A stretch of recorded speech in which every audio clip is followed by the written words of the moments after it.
about the stage of acceptance of ignorance? What do you mean by that?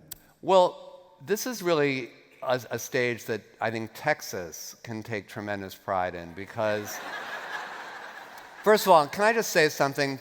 People give Texas a lot of shit, but I could not have written this book without Texas.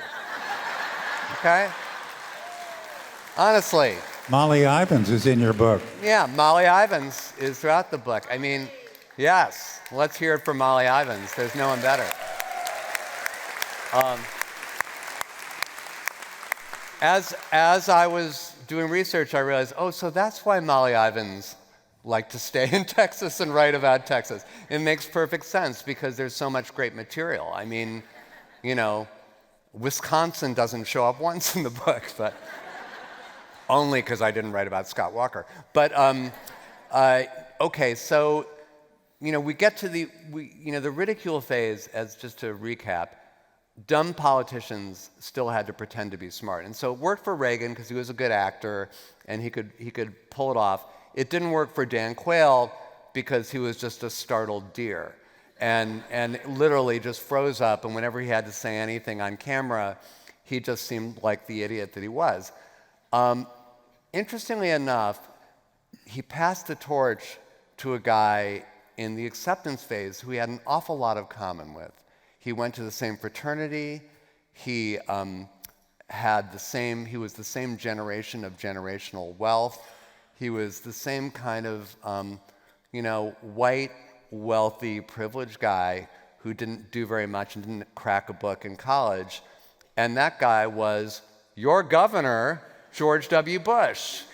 So George W. Bush was really the founding father of the acceptance stage of ignorance because he much like Reagan and Quayle, he didn't know very much, but he approached that problem very differently because those two guys still had to pretend that they knew things. Reagan was good at pretending. Quayle was totally hopeless at pretending. George Bush dropped the pretense. And there was a specific moment in the 2000 election, he was running for president for the first time, when he kind of cracked the code, which was he was in Boston doing a TV interview, and there was a guy named Andy Hiller who was interviewing him at a local TV station. And Andy Hiller had this kind of shtick, which was he would have politicians on, and then he'd ambush them with a pop quiz.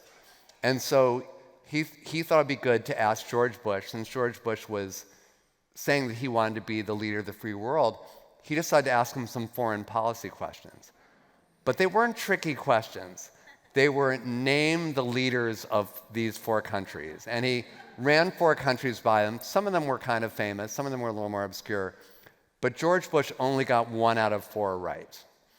And in an earlier era, like in the ridicule era, doing so badly on a pop quiz like that would pretty much end your whole campaign. But Bush handled it very differently. His campaign handlers, led by Karl Rove, came up with a strategy which they had his communications director, a woman named Karen Hughes, come out and say, George W. Bush is running for president of the United States, not Jeopardy contestant. Now, this is a really interesting defense because it suggests that president of the United States is an easier gig than going on Jeopardy. But like most of these sound bites, like, there you go again, it didn't mean anything, but it worked in the moment. And what it did is it enabled George W. Bush to flip the script, because in the future, instead of doing what Quayle would have done, which is flounder because he didn't know the answer to a question, he would say, yeah, I don't know, who cares? And he would basically say, like, to the audience that, he doesn't know stuff, they don't know stuff, and that's okay. And he said that he would surround himself with really smart people, and they would do all the thinking, while he would do, I don't know, all the grinning. I don't know what he was going to be doing.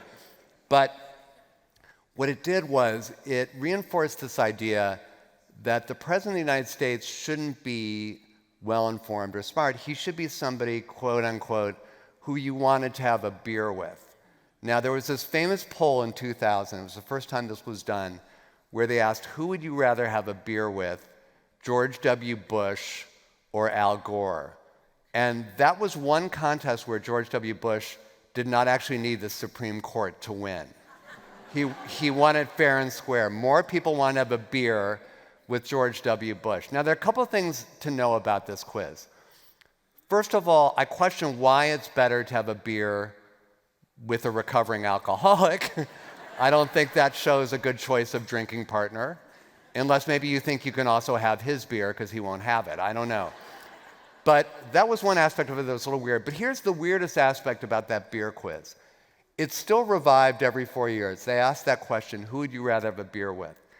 Well, the original poll was not conducted by like Gallup or Harris or some really established, legitimate polling operation. It was conducted by the Samuel Adams Beer Company. So our political system for the last like 20 years has been kind of ruled by this question that was come up with as a way of selling beer, and I should add, selling a really shitty beer. And that's what we've been doing. So now, like, I guarantee you in 2024, that question will come up again, like, who would you rather have a beer with? This is what the acceptance phase was all about. It was like embracing ignorance in our politicians, saying it was a good thing, as opposed to like Al Gore, who was considered brainy and nerdy and the guy who invented the internet and all that stuff.